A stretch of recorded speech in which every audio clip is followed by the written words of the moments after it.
یو ځل ابراهیم ابن ادهم رحمت الله علیه نه چا تپوس کو دا برکت څه شي؟ برکت څه ته وایي؟ هغه ویل آسان دی پویم، سپي او چیلۍ پیژنې؟ ویل بالکل یې پیژنم. ویل د سپو بچي ډېري که د چیلۍ بچي ډېري؟ ویل جی د چیلو بچي ډېري. بچي د سپو ډېري، د چیلۍ بچي کم کېږي، د سپو بچي ډېر کېږي. خو ته وګوره چیلۍ په دنیا کې ډېرې دي او سپي کم دي. حالانکه چیلۍ څومره حلالېږي او څومره خوړل کېږي، سپي نه خوړل کېږي، د دې باوجود کم دي. چیلۍ خوړل کېږي او د دې باوجود هم ډېرې دي. هغه ته بل تپوس وکړو چې ښځه خو برکت شو، خو دا برکت راځي څنګه؟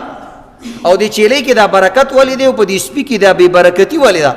ویلې د دې وجه دا ده چې چیلۍ ټوله شپه آرام کوي او سهار وختي پاسېږي. دا د عابدینو او د صالحینو طریقه ده. او سپی ټوله شپه غاپي او چې کله سهار شي نو هغه وده شي. نو دې وجې نه د په ژوند کې بې برکتي ده او د چیلۍ په ژوند کې الله برکتي خیر دی. برکت دعاګانو سره راځي. نو د سهار په وخت کې موږ اوده یو، دعاګانې نه کوو. خلک چربانګ مال را پاسېږي، موږ غوابانګ مال را پاسېږو. یو چربانګي یو غوابانګي. چرګ وختي اذانونه کوي او غواګان او سنډاګان وروسته اوازونه کوي. نو موږ چې را پاسېږو سنډاګان هم اوازونه ختم کړي.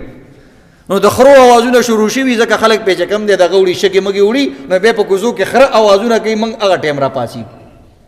نو انشاءالله د دعاګانو به اهتمام کوو که نه؟ انشاءالله الله دې زموږ او ستاسو د ټولو دعاګانې قبول او منظور کړي.